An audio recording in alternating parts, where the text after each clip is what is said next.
pues vamos a comentar aquí acerca de las tradiciones monoteístas. Y bueno, parece que la historia señala que la idea del monoteísmo nació de la cabeza de Akenatón. Y en la larguísima historia de Egipto, pues mire, pocas figuras han sido tan polarizantes como Akenatón, mucha agitación social, política, religiosa. Y pues en menos de 2 décadas este faraón impuso una nueva religión. Más o menos estamos situándonos entre 1353, 1351 antes de Cristo, pues en la dinastía 18 del Imperio Nuevo en Egipto. Por eso inmediatamente, ¿no? Cuando nos suenan estos nombres, ¿no? De los faraones, y bueno, Akenatón centró una religión exclusivamente en la figura del disco solar que proviene del dios Ra y bueno, se entiende mejor como la luz producida por el sol. Bueno, esta nueva religión elevó a Atón, el dios del disco solar, el dios de la luz del sol. No es el sol en sí mismo, es la luz del sol. Y Akenatón lo que hace es elevar a Atón, este dios, a una posición de deidad y centrándose pues principalmente en su adoración. Y esta idea de Akenatón, pues imagínense, es muy dramática y muy revolucionaria, porque por primera vez en la historia un faraón buscó reemplazar el panteón de los dioses egipcios con uno solo. Reemplazar, imagínense, a todos los dioses egipcios con un solo dios. El creador de todo, el sol, la luz del sol, la luz solar, el disco solar, Atón. Entonces Akenatón pues va a decretar que los 2000 dioses tradicionales que habían protegido hasta ese momento Egipto por más de 1000 años, pues ya no, quedaban eliminados así de un borrón y cuenta nueva.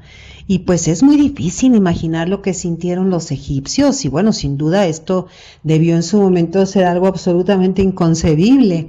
Además, fíjese, Akenatón decretó que dejarían la antigua y sagrada ciudad de Tebas, no la Tebas griega, sino la Tebas egipcia. Hoy en día Tebas se llama Luxor, que del corazón del pueblo, Tebas en ese momento era el corazón del pueblo egipcio, y que se dirigirían hacia el norte por el río Nilo, y bueno, ahí se dirigen a lo que en la actualidad se conoce como Amarna, y ahí pues se va a construir una gran ciudad, y el gran dios Sol le dijo, supuestamente a Akenatón, construye aquí, dice el mito, que se lo dijo el dios Atenatón a Akenatón. El dios Atón se lo dijo a Akenatón y se lo dijo mediante de una señal y esto es una maravilla porque el lugar está rodeado como de cerros, como de lomas, ¿no?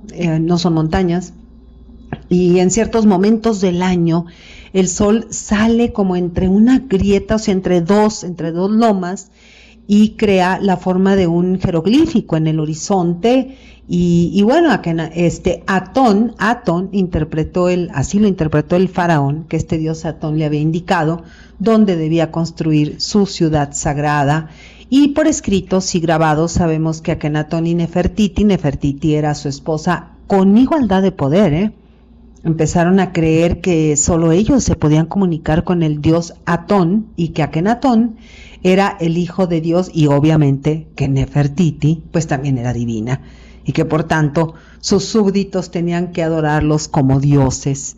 Mire, ese fue como el pináculo, ¿no? Del fabuloso sueño de la pareja real, pero pues muchos se resistieron a creerlo y surgió lo que podríamos entender como la primera inquisición o persecución de herejes y se cuenta, ¿no? Que por perseguir a los adoradores de los dioses antiguos, estas viejas deidades, desataron una tremenda epidemia que mató, se dice, al 40% de la población, y todos culparon a Akenatón de esta desgracia por ofender a los dioses.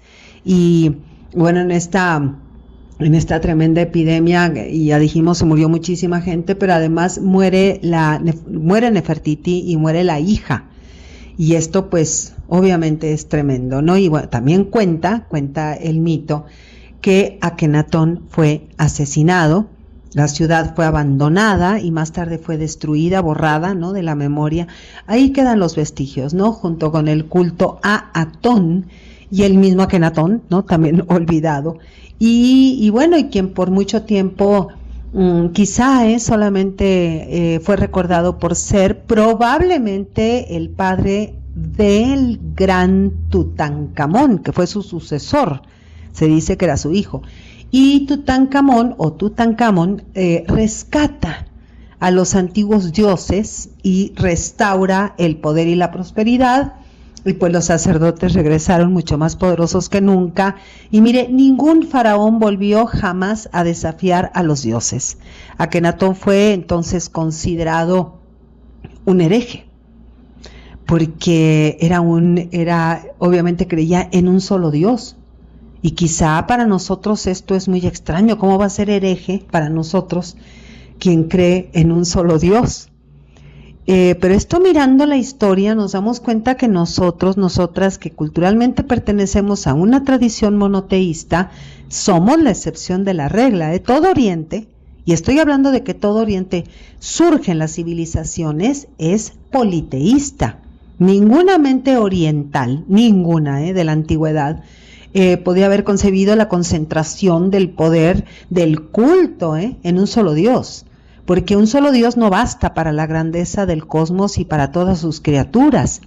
Entonces el monoteísmo se fundó al relacionar la naturaleza con un Dios. Estamos hablando de si se fusiona, si es que podría o pudo llegar a fusionarse la naturaleza con un Dios, pero esto no fue posible. Obviamente una cosa es la naturaleza y otra cosa fue Dios. Entonces aquí estamos en un tremendo problema, porque a veces no alcanzamos a entender cómo fue concebido este monoteísmo a partir de toda la grandeza. Bueno, pues a partir de la luz del sol, porque cubría toda la creación. Pero en el momento en que nos preguntamos, bueno, si hay un solo Dios que además está relacionado con la naturaleza, pues ¿cuál sería su ley? ¿O qué enseñanzas transmite? ¿O cómo ese supuesto Dios pues va encontrando una serie de emisarios que van a anunciar su ley? Pero esta identificación, decimos, entre los dos, pues entre la naturaleza y un solo Dios, pues no es un tema frecuente, porque solamente se da en algunos episodios místicos, pero no siempre. Dentro, mire, de las versiones ortodoxas, una cosa es Dios y otra cosa es la naturaleza. Dios es uno en el monoteísmo y no todo un circuito de dioses como en los cultos griegos o en los cultos vikingos, ¿no? Que además pues son culturas que tienen maravillosas mitologías y que en ellas hay una cantidad tremenda, ¿no? Una serie de dioses vinculados a la naturaleza. Entonces aquí realmente estamos siempre en un problema, ¿no? En un problema mucho más de naturaleza filosófica que teológica, bueno, pues histórica incluso, ¿no? Bueno, pues vamos a comentar un poco acerca del judaísmo, porque estamos hablando del monoteísmo, y en el siguiente podcast hablaremos también un poco del cristianismo y por supuesto, del islam. Y como dice Aristóteles en su Poética, pues comencemos por el principio, y el inicio está en la maravillosa biblioteca de Alejandría. Usted ya sabe que está vinculada a la dinastía de los Ptolomeos, estos generales que gobernaron Egipto al morir Alejandro Magno, que construyeron esta excepcional biblioteca donde se reunía todo el conocimiento, y bueno, estamos dentro del siglo III antes de Cristo, ¿no? Y en esta época en la biblioteca hubo un interés muy particular de que la sabiduría del pueblo hebreo, la sabiduría de la cultura judía, pues fuera traducida del arameo y del hebreo al griego.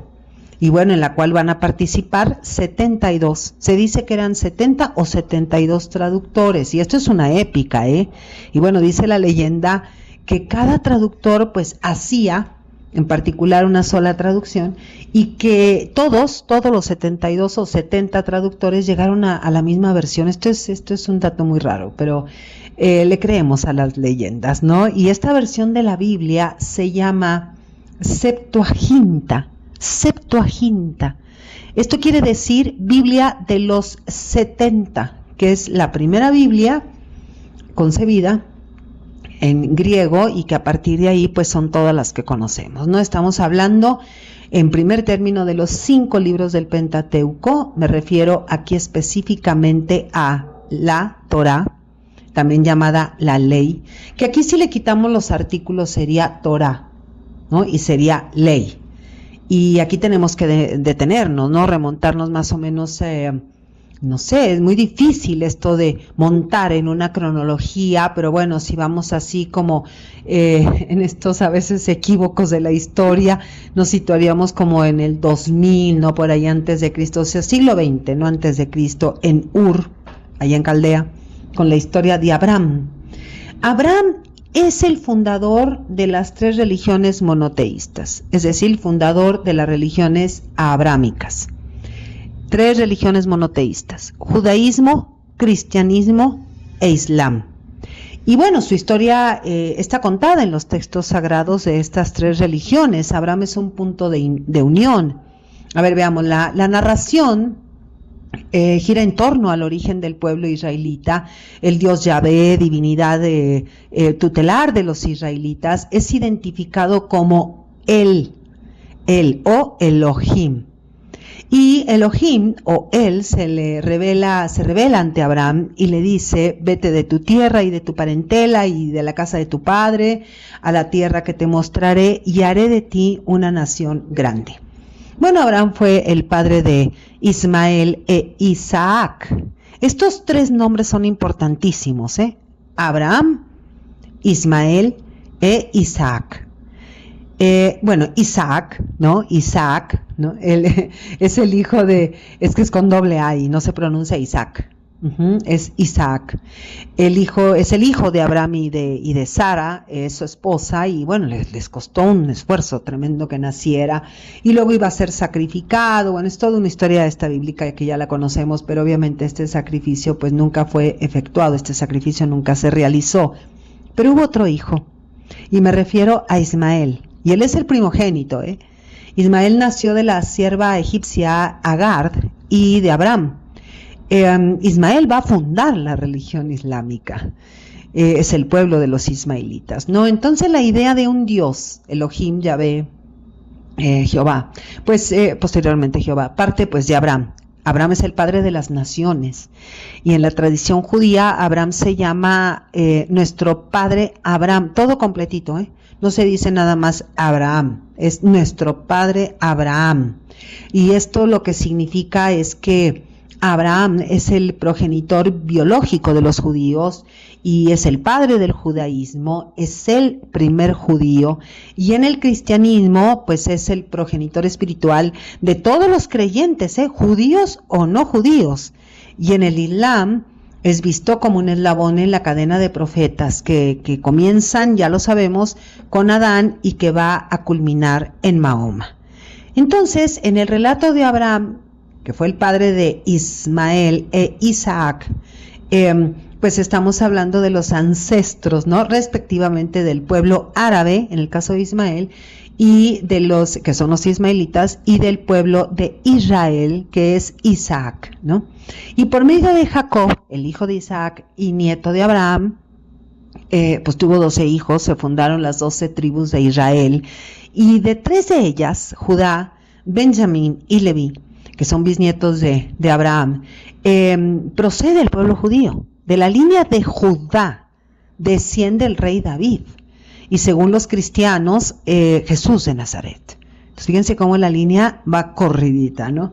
Y aquí lo que es el tema es el Tanaj. El Tanaj es el libro sagrado del pueblo hebreo, de la cultura judía, donde se encuentra un conjunto de libros importantísimo llamado Torá o ley, que expresa cómo vivir bajo la ley, que era lo que nos cuestionábamos al inicio, de qué ley vamos a hablar, de qué ley estamos hablando. Cuando hablamos del monoteísmo, hay una ley, cómo vivir bajo esa ley. Y esta ley es la Biblia para el pueblo hebreo. Cuando hablamos de la Biblia se tiende a pensar, y esto, mire, esto es parte de una pésima educación literaria, de que estos libros aparecieron tal como están ahí, como usted los mira en la Biblia, en un abrir y cerrar de ojos. Pero fíjese que no. El caso de la Biblia del mundo judío, esto tomará siglos y siglos, porque fueron como discutiendo toda esta división del Tanaj, qué libros se van a incluir en el libro sagrado del pueblo hebreo, es decir, de los judíos. Y el Tanaj, decimos, libro sagrado de los judíos. Entonces vamos a ver cómo se divide, ¿no? Y entonces está dividido en 3 partes el Tanaj.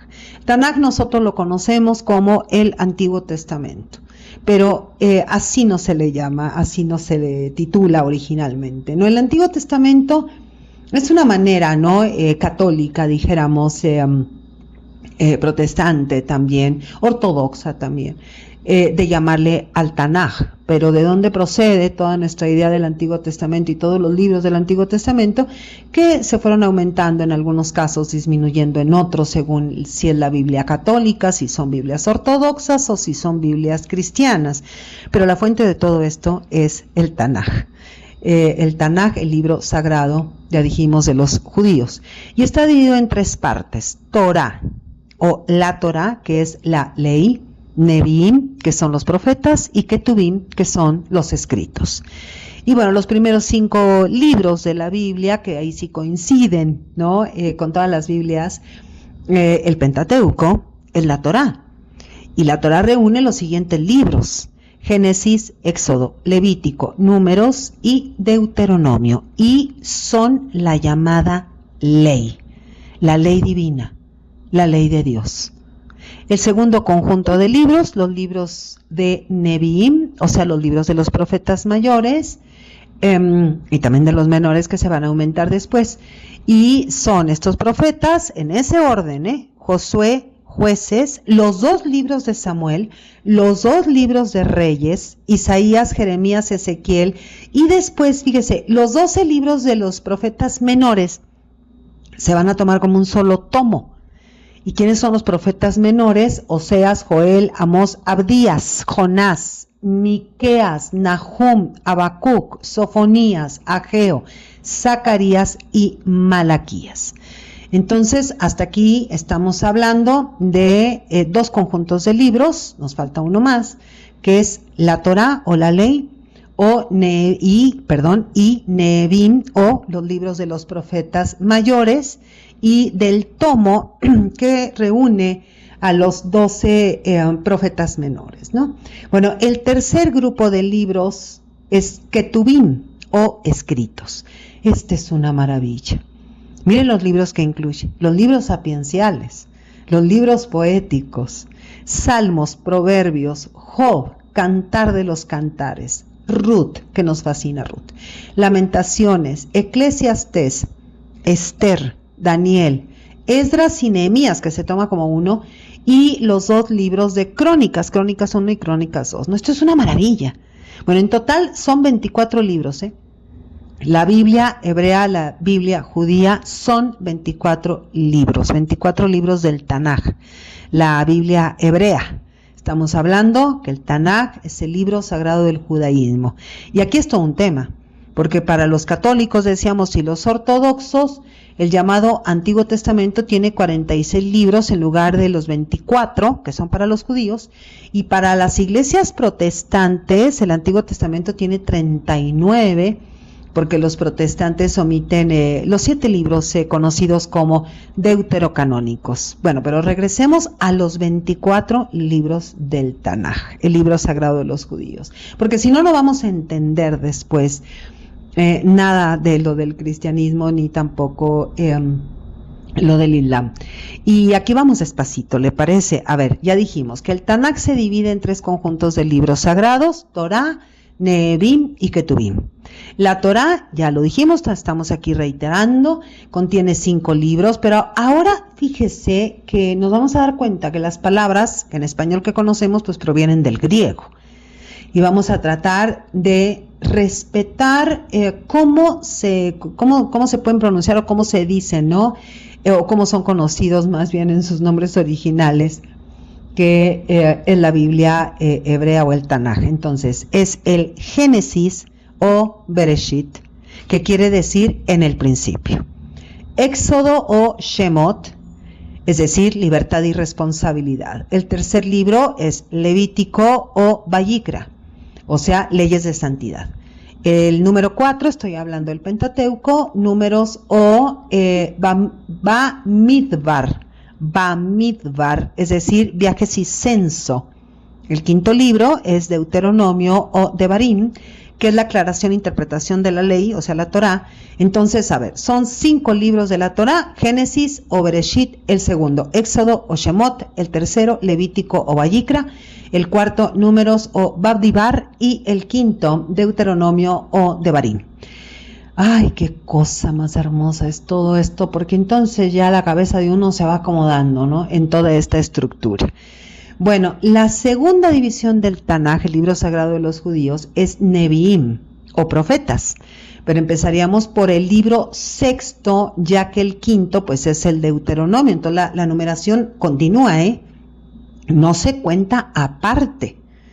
Entonces, por tanto, el número 6 sería Josué, 7, Jueces, 8, ahí los 2 libros de Samuel, es el octavo libro del Tanaj.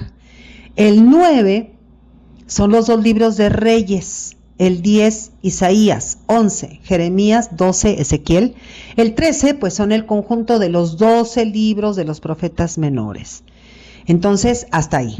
Sería la segunda división del Tanaj, que es Neviim o profetas. Ahora, la tercera y última división del Tanaj, el libro sagrado de los judíos, es Ketuvim o escritos. Y aquí vamos a seguir la numeración, entonces reiniciamos con el 14. Entonces 14, el libro número 14 del Tanaj, del libro sagrado de los judíos.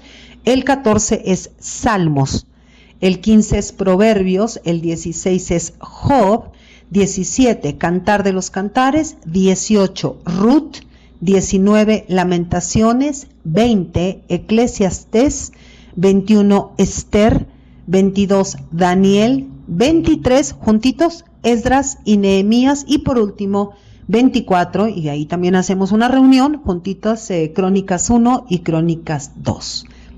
Facilito, ¿verdad? Bueno, mire, esto requiere toda una vida de estudio, pero aquí lo importante es empezar a entender cómo está esta estructura, porque si no, no vamos a poder nunca leer la Biblia con placer, como con ese lenguaje literario maravilloso. Y bueno, y entonces los grandes estudiosos del Tanaj, los rabinos, ¿no? Estamos hablando de esta Biblia hebrea, pues escribieron un libro de comentarios que se llama el Talmud. Y entonces para el judaísmo la Torá o Torá es la tradición escrita y el Talmud es la tradición oral, porque el Talmud va a recoger todas las discusiones de los rabinos y después se van a ir escribiendo. Es decir, toditas las discusiones de los rabinos para interpretar la ley de Yahvé, la ley de Dios, están en el Talmud. O sea que el Talmud extiende, discute, cuestiona, explica y complementa el Tanaj. Pero pues el Talmud no contradice en lo absoluto a la Torá ni al Tanaj, simplemente van interpretando. Y esto es una maravilla. Yo me acuerdo siempre de niña, escuché hablar a mi papá de lo que era el Talmud, un libro precioso que habla de todo lo relacionado con la agricultura, los diezmos, las bendiciones, las festividades judías, que son interesantísimas, todo lo relacionado con la vida matrimonial, con la ley tanto civil como estas transgresiones, ¿no?, a la ley. El Talmud habla también de los cultos del templo de Jerusalén. Y bueno, y por último, lo más importante, ¿no?, el Talmud habla de la pureza ritual. O sea que Tanaj y Talmud son libros inseparables, pero el Talmud no es un libro sagrado. El Talmud explica de alguna manera el Tanaj, el libro sagrado de los judíos, y se lee el libro sagrado, pero además también se va leyendo el Talmud como una especie de explicación, ¿no? Y se lee uno y otro a la par. Mire, por ejemplo, la frase, lo que no quieras para ti, no lo quieras para tu prójimo. Es una expresión de la regla de oro de la tradición judía. Todas estas reglas están dentro del Talmud, son maravillosas. Ahí están en el Talmud. Y esta regla de oro, lo que no quieras para ti, no lo quieras para tu prójimo. O sea, no hagas a otro lo que no quieras que te hagan a ti. Esto significa el amor al prójimo. Es decir, amar a los demás es no hacer a los otros lo que no quiero que me hagan a mí. Y de esta manera el Talmud va aclarando la ley. Y la ley más importante es amar al prójimo. Cuando te amas a ti mismo, ¿no? O a ti misma, amas al prójimo. Esto es hermosísimo, ¿verdad? Bueno, además los relatos bíblicos y sus personajes pues han inspirado, ¿qué le cuento? Creaciones de todos los géneros, películas, bueno, toda una cultura en torno a esto, ¿no? Como si un género inspirara a otro. Y hay un cuento talmúdico que ha inspirado muchísimos libros, infantiles y para adultos y bueno, una cantidad, ¿no? De libros, de cuentos, de novelas que hay en torno pues a un cuento talmúdico. Esto no se encuentra en la Biblia, un cuento talmúdico. Y le han puesto muchos títulos, pero básicamente se conoce bajo el título la idea de el rey Salomón y la abeja, o la abeja del rey Salomón. Y esta narración talmúdica, este cuentito, no es cuento en el sentido del género literario, ¿no? Sino cuento en el sentido de una narración, pues va a explorar el origen de la sabiduría del rey a través de la relación mítica con una abeja. Y mire, se lo voy a contar muy rápido, bueno, y se lo voy a tratar de contar no con mis palabras, porque es algo muy lindo. Dice, hace mucho tiempo, en el país que ahora se llama Israel, había un rey extraordinario, el rey Salomón. Se decía que era el más rico y el más sabio de todos los reyes, que era tan inteligente que conocía todos los idiomas de todos los animales. Una noche el rey Salomón dormía y solo su gran nariz roja era visible. Y una abeja voló a la habitación en busca de esas hermosas flores que rodeaban al rey. Fue de flor en flor y de ida y vuelta tan rápido que se mareó y se confundió. Y entonces cometió un terrible error. La abeja picó en la nariz del rey. Y entonces el rey despertó con un grito tremendo. ¡Ay, qué fue eso! ¿Qué fue eso? ¿Quién me picó la nariz? Los sirvientes entraron corriendo, golpeando el aire, ¿no? Con los enormes ventiladores, estas plumas, para intentar matar a la pequeña abeja que había picado la nariz del rey. Para, gritó la abeja, por favor no me mates. ¿Por qué no? Dijo el rey, por favor no me mates. ¿Quién sabe si me salvas la vida? A lo mejor algún día yo podría salvar la tuya. Y pues a pesar de su nariz dolorida, el rey le dijo, ok, muy bien. Bueno, no le dijo que muy bien, te perdonaré la vida. Y entonces, bueno, se va la abeja, ¿no? Pasaron los años y entonces el rey pues estaba buscando esposa, quería casarse y pues un día llegaron a sus oídos, ¿no? Las noticias de una tierra muy lejana, en la tierra que ahora llamamos Etiopía, y que ahí había un antiguo reino de Saba, donde vivía la reina de Saba. Y el rey pues le escribe una carta a la reina de Saba y le pide que se case con él. Y entonces la reina de Saba le contesta, si quieres casarte conmigo debes conquistarme. Dice ser el rey más sabio de todas las tierras, entonces demuéstramelo. Cada uno de mis hombres sostiene una flor. Solo una de las flores es verdadera. Encuentra la flor verdadera entre todas estas falsas y me demostrarás tu amor. Elige la flor verdadera, fíjense qué maravilla, y demuéstrame que tu amor es verdadero. Si eliges una flor falsa, nunca me verás. Bueno, entonces pues el rey no sabe qué hacer. Eran muchas las flores. Bueno, ya se lo estoy acá parafraseando, ¿no? Y entonces pues que el rey de alguna manera se acuerda de que una abeja le debe la vida y entonces le habla. Acuérdense que este es un relato talmúdico. Y llega la abeja y entonces aquella abeja que fue perdonada pues le indica cuál era la flor verdadera. Y entonces la reina aceptó casarse con él y bueno, como todo cuentito, vivieron felices para siempre. Bueno, mire, este es un cuento que ha sido adaptado para niños y que es la historia que ahora le conté pues para no extendernos mucho, ¿no? Pero aquí lo importante es que la abeja y la miel son figuras muy importantes en el Talmud. Para los sabios del Talmud, las abejas tienen un aguijón, pero su producto es dulce. Y entonces en el Talmud vemos la interpretación, ¿no? Y dice, esperamos que el atributo de juicio de Dios se vea atenuado por su atributo de misericordia, que es la miel. Que es la miel, fíjense, qué bonito.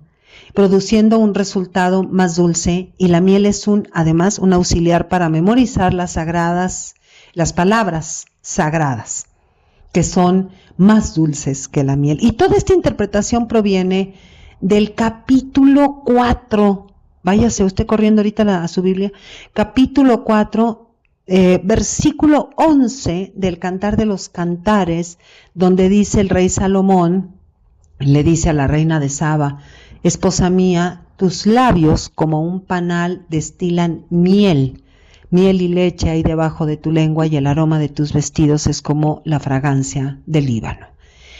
Y entonces estos grandes sabios, estos rabinos, leen este capítulo 4 y empiezan a interpretarlo para, obviamente, en todas estas discusiones que van teniendo, ¿qué quiere decir esto en la Biblia? ¿Qué quiere decir tus labios como un panal destilan miel, ¿no?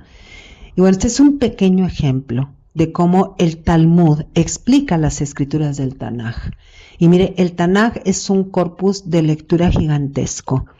Fíjese, el Tanaj contiene múltiples géneros literarios, principalmente narrativos, poéticos, sapienciales, que pueden clasificarse, si decimos la Torá, ¿no? Torá, ley o instrucción, ahí están las leyes, los mitos, leyendas.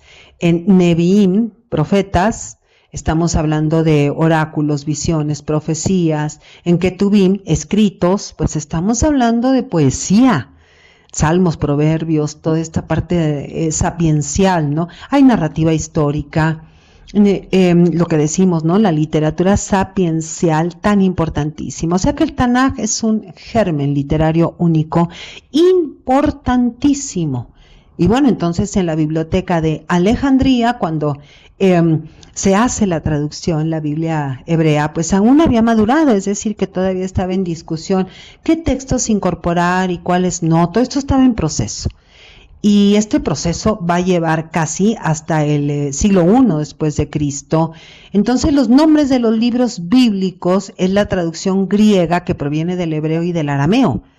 Y es muy importante hablar sobre la Biblia Septuaginta, y de esa Biblia, de la Biblia hebrea, proceden todos los escritos que leemos en las Biblias cristianas, antes de que la iglesia cristiana se dividiera las lectoras y los lectores entre católicos, protestantes y ortodoxos, ¿no?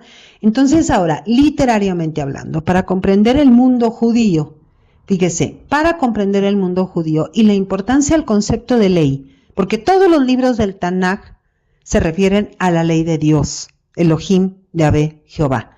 Pues es por medio, entre muchas más, de las obras de Franz Kafka. Franz Kafka era un judío, escritorazo, Y bueno, hay que leer todito Kafka si queremos comprender el concepto de la ley en el mundo judío. Dentro de la cultura judía, lo sabemos, la ley lo es todo. Ahora, si su tiempo de vida no le permite leer a todito Kafka, pues le recomiendo una narración corta, muy corta incluso, titulada Ante la ley, que es una parábola de su novela El proceso. Pequeña narración, dijéramos, porque no podríamos decir cuento. ¿Cómo vamos a decir cuento con Kafka? Kafka va a publicar Ante la ley en 1915. Bueno, yo le recomiendo mucho esta lectura tremenda, pues donde Kafka intenta decirnos que la ley depende de nuestra capacidad de interpretación. Y bueno, ahí está el problema, porque la lectura bíblica, el Tanaj, no da respuestas. El Antiguo Testamento no da respuestas, sino que plantea preguntas para ser interpretadas sobre cómo cumplir la ley divina. Y todo un tema. Y bueno, mire, la lectura del Tanaj, el libro sagrado de los judíos, ya dijimos, es una maravilla. Por lo menos, y mire, muy por lo menos, hay 7 géneros literarios, pero tome usted en cuenta que no son los géneros literarios que proceden de la tradición clásica griega, que son los que nosotros conocemos, ¿no? Épica, lírica y drama. Estos son los géneros literarios de la literatura específicamente hebrea. Aquí el Tanaj tiene sus propios géneros literarios. A ver, entonces veamos ejemplos, ¿no? Al género literario pertenecen al género histórico. Al género histórico estamos hablando de géneros literarios, específicamente de la cultura hebrea. Y entonces, el género histórico, ahí tenemos relatos, narraciones, hechos, acontecimientos. Es decir, los personajes pueden ser personas, el mismo pueblo judío. Por ejemplo, dice en Éxodo 20, versículos del 1 al 3, entonces dijo Dios estas palabras: yo soy Yahvé, tu Dios, el que te sacó de Egipto, país de la esclavitud. El segundo de los géneros literarios de la literatura bíblica hebrea, judía, es el género jurídico, que está formado por colecciones de normas, leyes, costumbres, principios, preceptos. Como ejemplo diríamos: escucha Israel, Yahvé nuestro Dios es Yahvé único, y tú amarás a Yahvé tu Dios con todo tu corazón, con toda tu alma y con todas tus fuerzas. Esto lo leemos en Deuteronomio capítulo 6, versículo 4 y siguientes, ¿no? El tercer género es el profético, y este género se caracteriza por denunciar, anunciar, discernir, como dice en el libro de Isaías, capítulo 1, 16, 18. Mire, a ver, aquí, recuerde que el primer número, si decimos 1, 16, 18, ese 1 siempre va a ser el capítulo. Y los siguientes números se refieren a los versículos, es decir, en este caso, 16, 18. Pero yo podría decir, si estuvieran seguidos, capítulo 1, 16 y siguientes, en el caso de que lo quisiera marcar así. O si quiero ser muy específica, digo capítulo 1, versículos 16 al 18. En este caso del libro de Isaías, ¿no? Donde dice: lávense, purifíquense, no me hagan el testigo de sus malas acciones, dejen de hacer el mal y aprendan a hacer el bien. Busquen la justicia, den sus derechos al oprimido, hagan justicia al huérfano y defiendan a la viuda. El siguiente de los géneros es el género poético, que expresa reflexión, meditación, estudio, sentencias, proverbios y más, ¿no? Por ejemplo, hay bajo el sol un momento para todo y un tiempo para hacer cada cosa, tiempo para nacer y tiempo para morir, tiempo para plantar y tiempo para arrancar lo plantado. Bueno, esta maravilla, es una maravilla y es conocidísimo, que acabamos de leer, lo encontramos en Eclesiastés 3:1 y siguientes, ¿no? Ahora, en Isaías, capítulo 61, versículos 1 y 2, pues vamos a encontrar un ejemplo, mire, clarito del género. Es un género, el evangelio es un género, el género del evangelio. Y dice, bueno, el género del evangelio, obviamente estamos hablando de la palabra de Dios, que son anuncios de buenas noticias, de salvación, etcétera. No es una biografía de alguien, no es una biografía de Jesús, en este caso porque estamos hablando del Tanaj, o del Tanaj o Antiguo Testamento para nosotros católicos cristianos por cultura, ¿no? Y aquí vemos, por ejemplo, en el libro de Isaías, capítulo 61, versículos 1 y 2, donde dice: el Espíritu del Señor Yahvé está sobre mí. Sí, Yahvé me ha ungido, me ha enviado con un buen mensaje para los humildes, para sanar los corazones heridos, para anunciar a los desterrados su liberación y a los presos su vuelta a la luz, para publicar el año de gracia de Yahvé y el día del desquite de nuestro Dios. Es que es maravilloso esto. Digo, lo estoy leyendo muy aprisa por cuestión de tiempo del podcast, pero esto deberíamos de leerlo muy, muy lento, llenos de gozo con este lenguaje literario. Bueno, el siguiente de los géneros, recuerde, son géneros literarios específicamente de la literatura bíblica hebrea. Y el siguiente género literario es el epistolar. Ya sabemos, son como saludos iniciales, mensaje y despedida. Esa es la estructura de la carta, ¿no? Dice el ejemplo: estas son las palabras del libro de Baruch, hijo de Nerías, descendiente de Maasías, de Sedecías, de Sedeí, de Elxías, ¿no? Lo escribió en Babilonia el año 5, el día 7 del mes, desde que los caldeos se apoderaron de Jerusalén y la incendiaron. Esto está en el libro de Baruch, capítulo 1, versículos 1 y 2. Y por último, es un género, recuerde, literario bíblico hebreo. Es el género apocalíptico, que se caracteriza pues por un lenguaje cifrado, muchísimos símbolos, sueños, visiones, y el ejemplo también estaría en el libro de Isaías, capítulo 65, versículos 17 y 18. Yo voy a crear un cielo nuevo y una tierra nueva, y el pasado no se volverá más ni vendrá más a la memoria, que se alegren y estén contentos para siempre por lo que voy a crear. Bueno, y aparte de estos géneros, brilla el más maravilloso y extraordinario de todos los géneros del Tanaj, el género sapiencial. Es decir, Job, Salmos, Proverbios, Eclesiastés y Cantar de los Cantares. Y literariamente hablando, en estos libros, Job, Salmos, Proverbios, Eclesiastés y Cantar de los Cantares, que no se nos olvide nunca, en estos libros brilla el lenguaje literario del Tanaj. Estamos hablando del género poético. Y bueno, la lectura del Tanaj, el libro sagrado del judaísmo, pues nos va a permitir comprender los orígenes de la fe y las narrativas del pueblo judío. Y mire, aquí voy a abrir un espacio, pero muy rapidito, para mencionar algunos de los símbolos sagrados del judaísmo, porque este es un tema apasionante y obviamente pues requeriría muchísima profundidad y muchísimo más tiempo, ¿no? Tenemos la estrella de David, símbolo universal de la identidad judía. La menorá, que es el candelabro de los 7 brazos, el emblema oficial de Israel, que simboliza la iluminación universal. Hamsa con H o Amsa, que es la mano de Miriam, y muy equívocamente llamada mano de Fátima, cuidado ahí. Este es una especie de talismán, pero no, los judíos no es tanto en el sentido del talismán, sino de una bendición. Hamsa es una bendición, es lo que conocemos, la mano de Miriam, más conocida equívocamente como la mano de Fátima. Hay una palabra hebrea, hay, que significa vida, y que esa palabra hebrea que significa vida, hay, tiene la numerología cabalística, es el número 18, y es muy importante. El número 18 hasta se lleva como de colgante, ¿no? Es importantísimo en la cultura judía.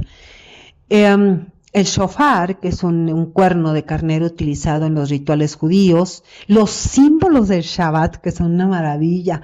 Bueno, obviamente que se lee la Torá, ¿no? Y está la copa de vino, están las velas encendidas, está el mantel blanco, están los panes trenzados. Estos son los elementos, entre más, centrales del Shabbat. Bueno, hay muchísimos más símbolos.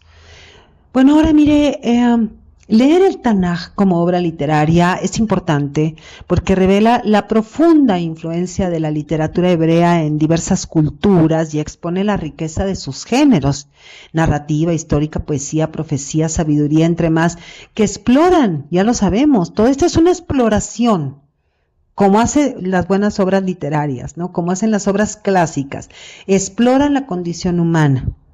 Nada más que aquí, además de la condición humana, aparece la esperanza mesiánica.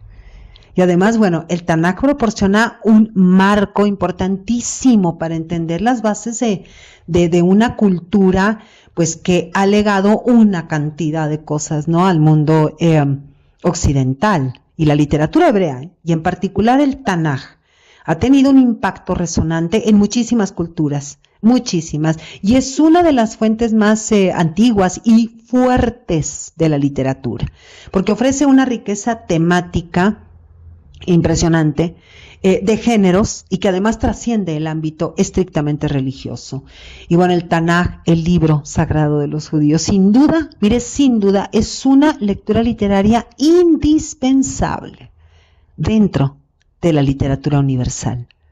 Soy Margarita Díaz de León, Literatura en Espiral.